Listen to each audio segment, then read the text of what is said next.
Happy Monday, Thrive Nation. How are y'all doing? It's Dr. Tiana here. Just wanted to hop on and say Happy New Year as well, because we didn't connect last week. So I have not been feeling the greatest. So I took off actually the last few weeks of 2021, and then I took off the first week or last week.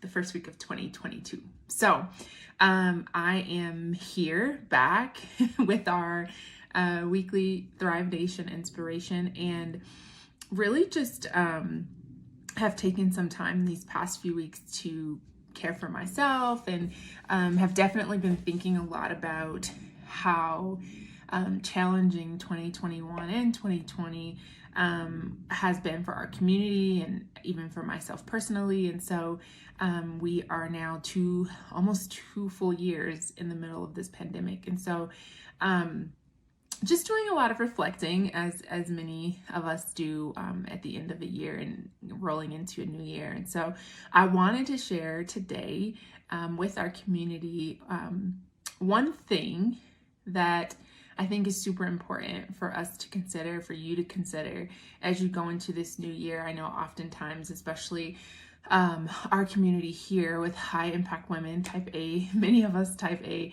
personalities, you have probably already pinned down your vision board. You've probably already set out your Q1 goals and maybe, the remaining quarters of the year. And so the one thing that I want to invite you to do is to set an intention for the year. Okay.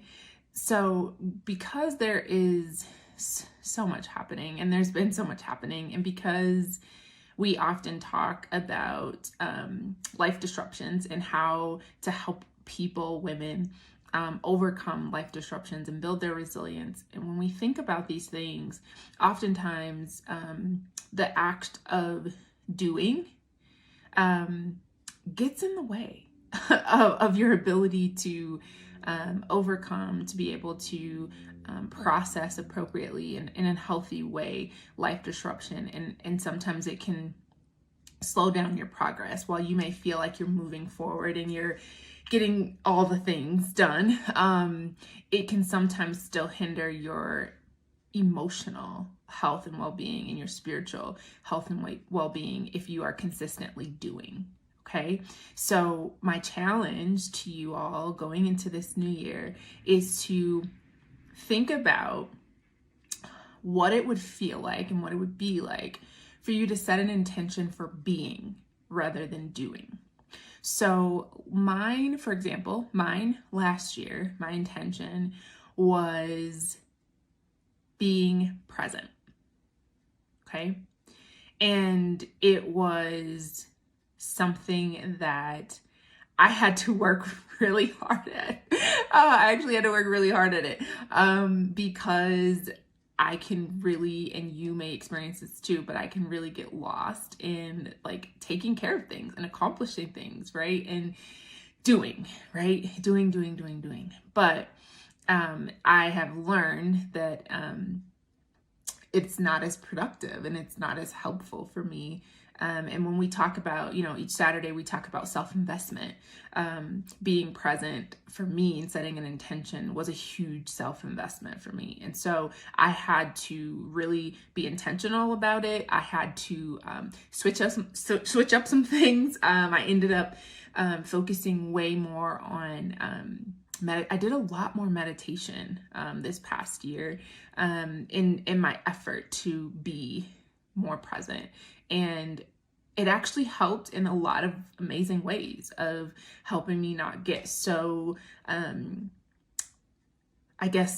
about the past and about the hard things that have happened just in this pandemic alone, but also has minimized anxiety about the future, right? And so being present and just accepting today, right? And where you are today can be really impactful, and it can be a huge gift, and it can be a huge leap forward in helping you grow through life disruption and build your resilience. So this year, I haven't quite decided. I have a few actually that I'm contemplating on for my being for this year. And I invite you all to participate in that with me, right? So set an intention for being and not doing, because after all, you are a human being and not a human doer, okay? So that is the Thrive Nation inspiration that I have for y'all this week. Make sure to like, comment, share if this resonates with you, or if you feel like someone else that you know will connect with this content. And thank you all for being a part of this community. I'm looking forward to starting a new year with you. We've got some pretty exciting things happening with Mended Hope, particularly with us expanding our services to include couples work.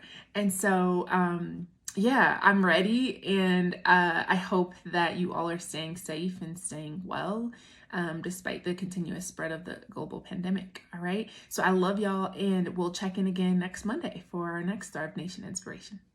All right. Take care.